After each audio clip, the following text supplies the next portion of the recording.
Hello everybody, this is Tip Top MTG here today with another Magic the Gathering video. In today's video, I am breaking down a custom set of cards based around the characters, items, and events of the movie Spider-Man Far From Home. For those of you who haven't seen any of the other videos in this series, I'm going to do a quick explanation, but for those of you who have, there is a timestamp that should be right here on screen where you can jump to me talking about the cards right away, or if you don't care about any of the preface, you can kind of talk about it, or you can skip to that moment as well too. But yes, Magic the Marveling is a big series where I take every movie in the Marvel Cinematic Universe and turn it into a Magic card set. I started with Iron Man, and we are now in the final movie of the MCU, Spider-Man Far From Home. And with that comes a lot of cards that have already been made. Actually, there's over 1,000 cards. Spider-Man Far From Home actually pushes it over 1,000 cards. And so there's a little bit you need to know. First off, heroes and villains. They are a major aspect of the Marvel Cinematic Universe, and as such, they are represented in the set with new creature types, that being heroes and villains. However, to save space on the type line, they have been shortened from legendary creature hero to legendary hero. So if you see a creature that's a legendary hero human, they are actually a legendary creature with the subtype of human and hero. That is simply to save space on the type line, because some characters like Thor have a lot of tags being an Asgardian god, noble, avenger, hero, and so that allows me to save some time on this, or space on the type line, I'm sorry. And then also a couple other things. Heroes are generally in the colors of blue, white, and red, and occasionally green, and villains are generally in the colors of black, blue, and red. On top of that, we are talking about Spider-Man, who has in the past had a theme of tapping down creatures, and I did introduce a little bit of a new theme that we will see throughout this set as well. So yeah, pretty exciting stuff. This is the last movie in the MCU right now. I'm going to be talking a little bit more about what this means for the future of Magic the Marveling at the end of this video, so stay tuned for that. Why don't we jump right into the cards? First off, we have SpiderMan The Monkey.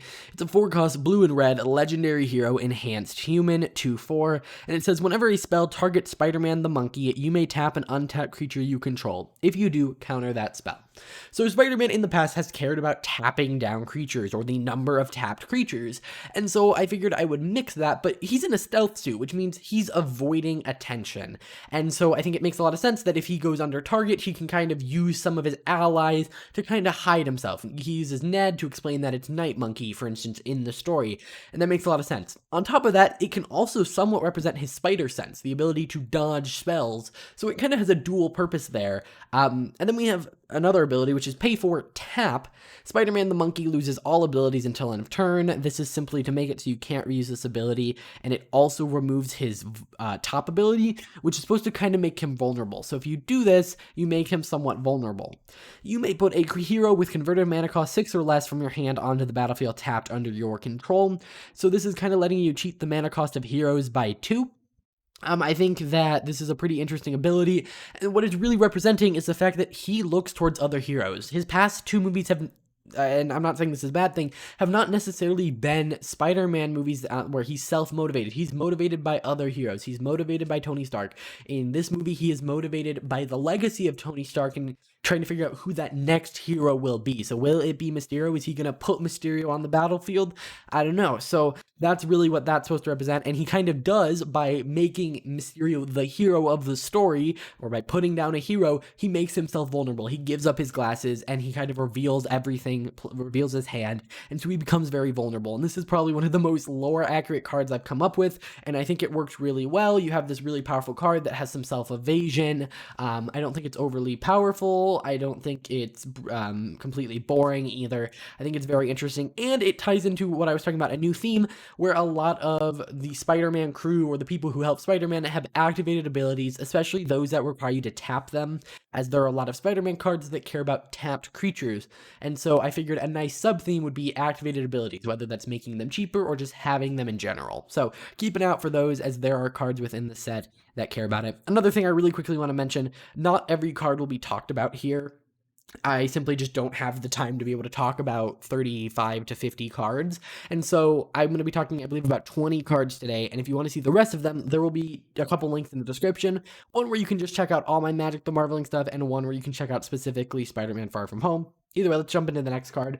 The next card is MJ. It's a 2-cost white legendary creature human 2/2 with vigilance, and it has an ability pay 2, tap another target creature. If you control a human hero, you may tap MJ.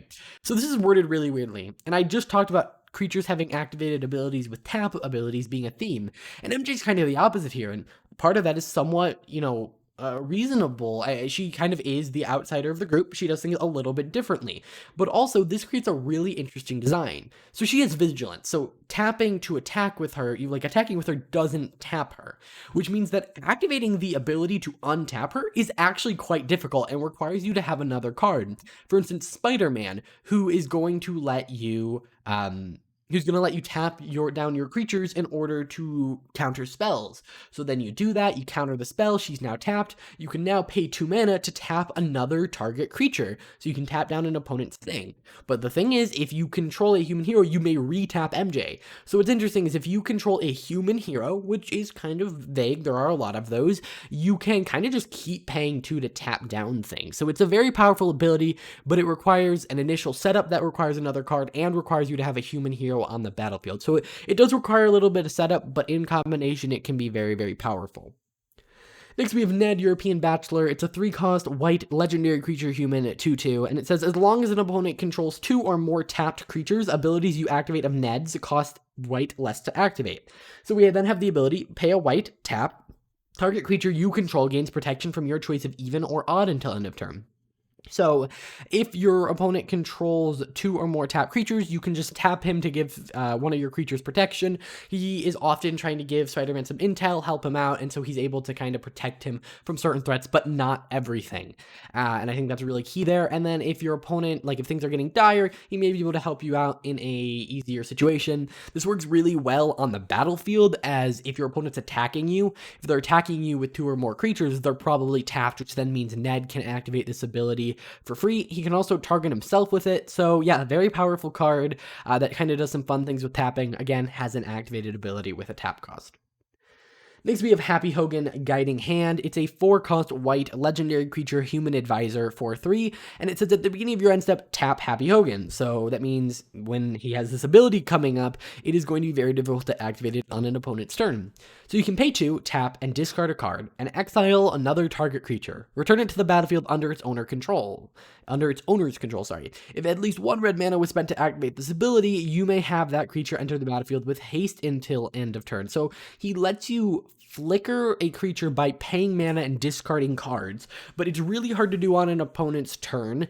And the advantage is if you're paying red, you can give it haste. It is definitely an interesting one, and the reason it is designed in this way is that it actually works and synergizes with Spider-Man, as Spider-Man has the ability to put creatures onto the battlefield, but he loses all abilities. But the thing is, if Happy can flicker him, so if he is, down, he's been beat by Mysterio, he's lost all abilities, Happy can kind of flicker him and give him back all of his abilities, re-enabling the protection ability, and if he's paying red mana to do so, he can reactivate his hero ability once again. And so that's a very interesting thing, and obviously Happy can't be there all the time, so he taps himself at your end step. So I think all of these cards work wonderfully together. Again, it works really well if the theme is creatures with tap abilities. The fact that he can flicker a creature and have it enter with haste means that they can maybe reactivate those tap abilities because they enter with haste and they enter untapped. So it's almost like a more convoluted untap, but it can also be used for other interesting things. So I really enjoy this card.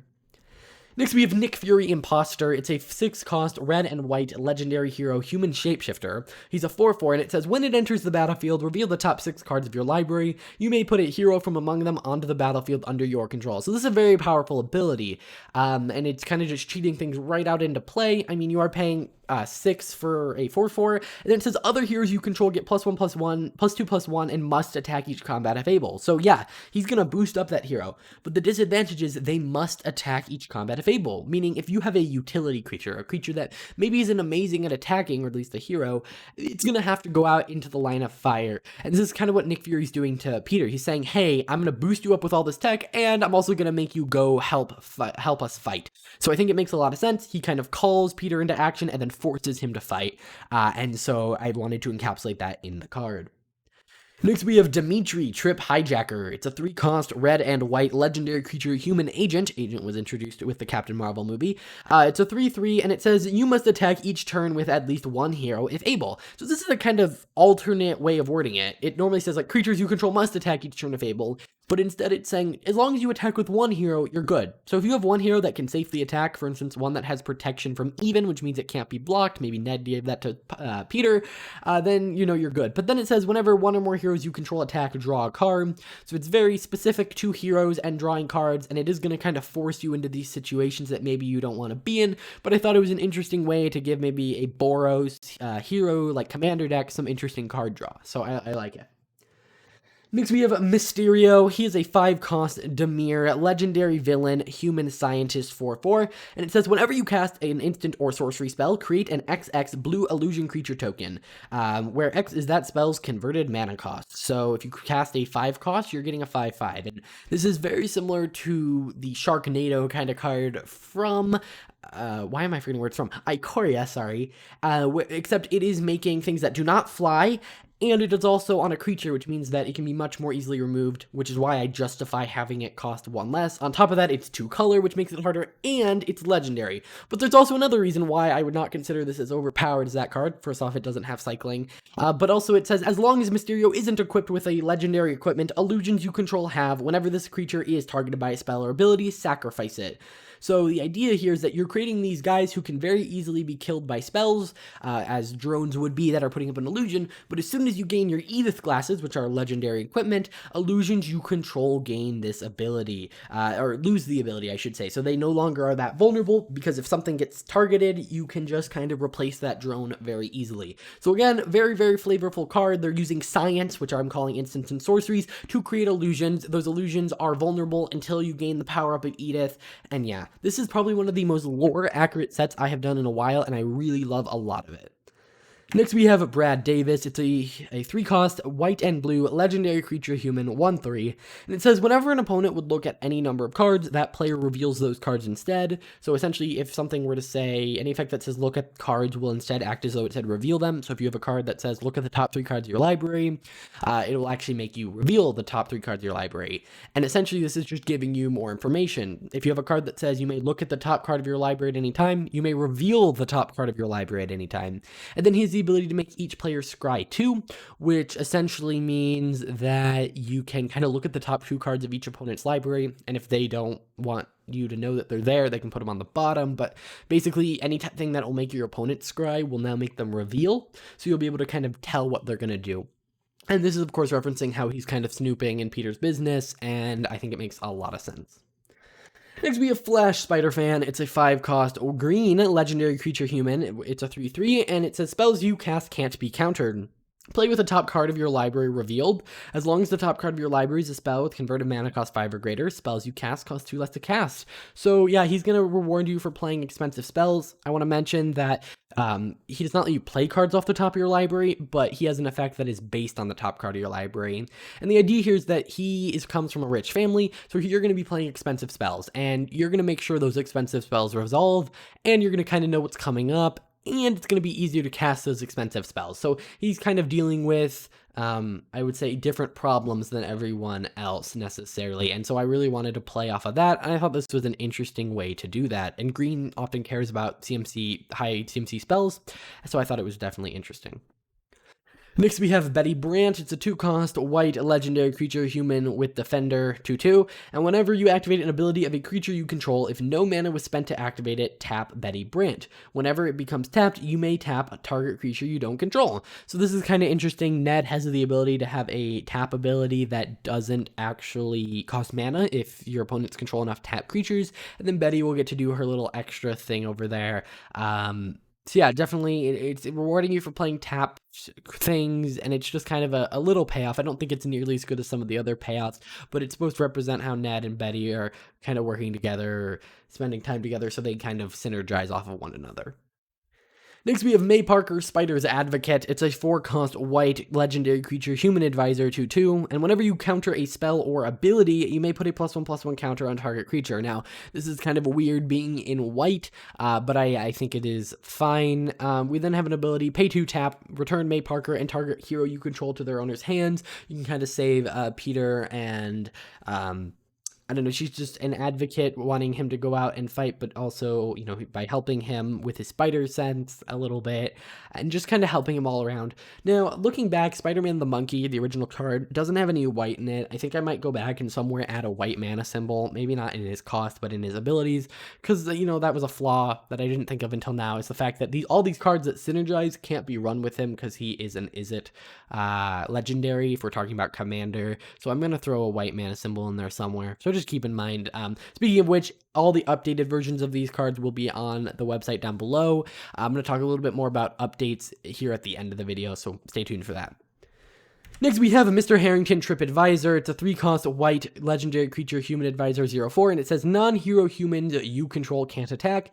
Other humans you control have hexproof. So you're going to make all of your humans have hexproof, but they can't attack unless they are heroes.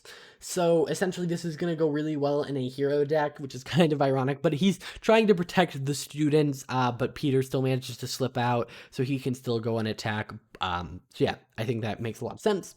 We have a Julius Dell, Worried Teacher. It's a 3-cost white legendary creature, human advisor 5/5 for 3. But as long as an opponent controls 2 or more non-human creatures, Julius costs 1 less to cast, so he can actually be a 2-cost 5/5. But whenever a human you control dies or is dealt damage, put a -1/-1 counter on Julius Dell, Worried Teacher. He is a human that you control, so if he's dealt damage, he'll get -1/-1 counters, and it's going to reward you for going up against non-human decks. He has paranoia of all these things and witchcraft and all this, so it makes sense that he becomes weaker as more non-human things emerge. Next, we have William Riva. It's a 3-cost blue legendary villain, human scientist 2/2, and whenever he enters the battlefield, the target artifact you control becomes a blue illusion creature with base power and toughness XX, where X is that artifact's converted mana cost until he leaves the battlefield. So he's going to kind of animate an artifact, turning it into an illusion, and then whenever an illusion you control dies, draw a card. You're going to gain knowledge from it. Pretty straightforward, works well with Mysterio, who is going to have a lot of illusions dying.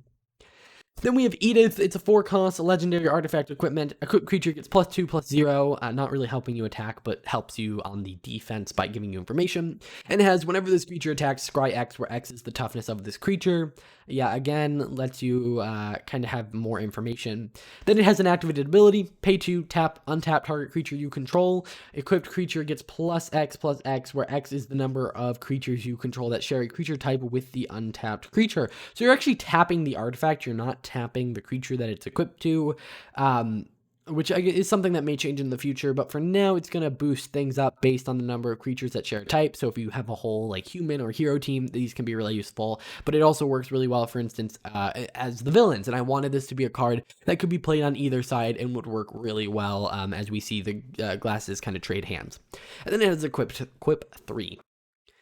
Then we have Air Elemental, and these next cards are not going to be legendary creatures, they're just some interesting cards that were designed. So I have one of all the elementals, and each one is in a different color that each gives a different mechanic, and then they all have the ability. Air Elemental gets +1/+1 for each illusion and drone you control. Now, drone is already a creature type, and it is referring to Eldrazi drones.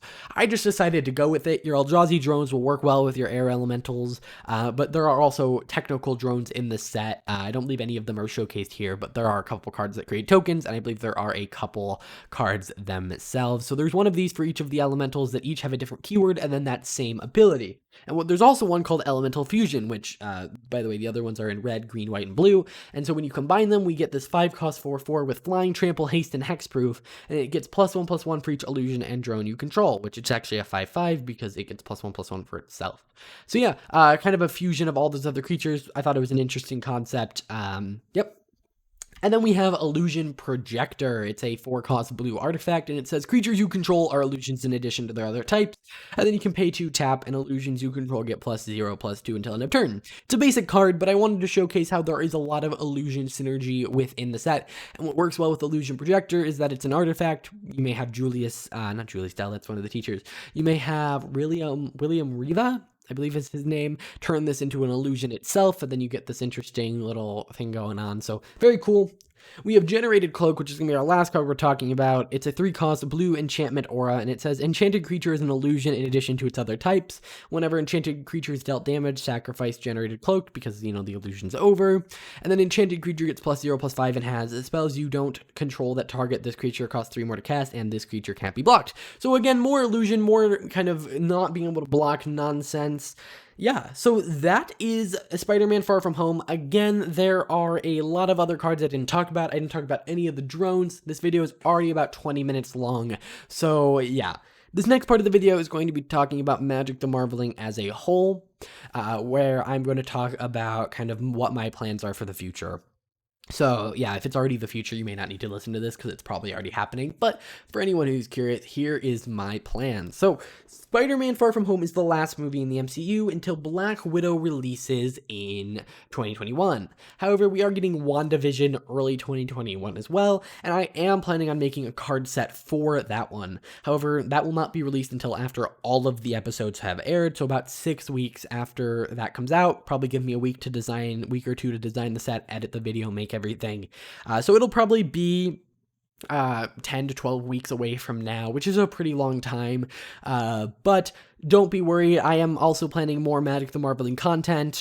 This series has been a very long series, and throughout it, there have been many changes to my channel, changes to the quality of the cards, and as such, if you look back at some of my older videos, some of the cards aren't amazing in them. There's some wording issues, and even in this video, while recording this live, spotted a couple wording issues, and so what's going to happen is I'm planning on kind of remastering the set in a way where I'm going to go phase by phase, movie by movie, and kind of look over all the cards, maybe make some balance changes, maybe update some creature types, maybe even change complete cards that I don't like the design of anymore.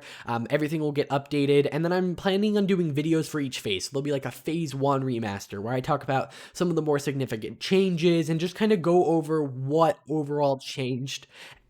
And yeah, so that's one thing I am planning on doing, and we're going to go through all the phases, even phase 3, which I've already gone through. That one may not get a video just because most of the changes are going to be small things. Like in this video, I saw one card that's missing a comma. I'm going to go add that now, and it'll probably be in the version of the website of the cards. But then the website's going to get one big overhaul, so everything is matching, because right now, like the Iron Man cards have a different amount of cards in the set than the newest cards, and some are using different font. So what's going to happen is everything's going to get uniform. And after that happens, or maybe, well, not after that happens, before that happens, sorry, I'm going to be doing a couple things as well. I am planning on doing a playing with these cards kind of video, maybe a couple of them. And so we're going to play with the cards, and part of that is for balancing and testing and all of that, but I'm also going to do it for fun, and then I'm going to do a couple of those videos after we make all the changes in the remastered, to kind of see how things change along the way.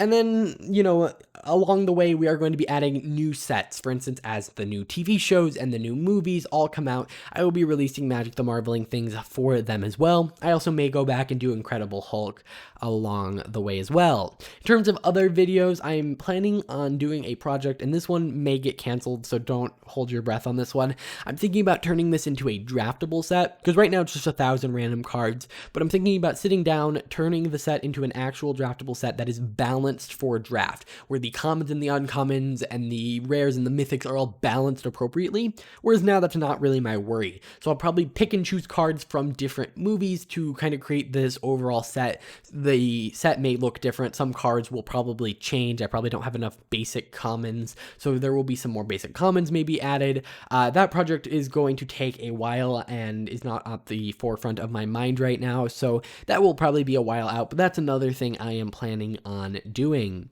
So yeah, a lot of exciting things still happening for Magic the Marveling. We got the remastering of all the different phases. We got playing the set. I'll probably do some commander, maybe some just only using cards from the set, maybe some just normal gameplay, like modern but with these cards in them or something along those lines. We'll have to see. And yeah, then we also have the draft set that I'm thinking about doing. And yeah, that is looking like it. Everything I'm looking to announce right now. If you guys have any ideas, leave them in the comments down below. I hope you guys are excited for the remastered sets. I also don't have an ETA on those. Probably won't be until 2021, maybe not even early 2021, as it is going to take a lot of time to go through all 1,000 cards. And I really would like to remaster everything and then make the videos. I don't want to remaster 1 and then go to 2 and then go to 3 and then go to 4. I guess at that point I won't be going to 4, but I don't want to remaster 1, 2, and 3 at separate times. I'm going to do them all at the same time. That way everything is consistent, and then cover it from there. So it'll probably be a while. I've already kind of started that in the background. So yeah, those are all fun things to be looking forward to. If you enjoyed this video, hit that like button. I have a whole playlist of these, so go check them out. One other thing, if I were to I'm thinking about doing these remastered videos, would you be interested in seeing me do a movie by movie breakdown, as if like going back to the old Iron Man one where I reviewed these very, very differently in a much worse quality? Would you be interested in having me re-release the Iron Man ones in a newer version with newer insights, with the newer cards in them, or should I just do it phase by phase? I think it could be kind of cool to have a consistent style across the entire series as well. So I might do that. If I do that, it'll take much longer, as I can't just release Magic the Marveling for, what, 20-something weeks in a row? So we'll have to see.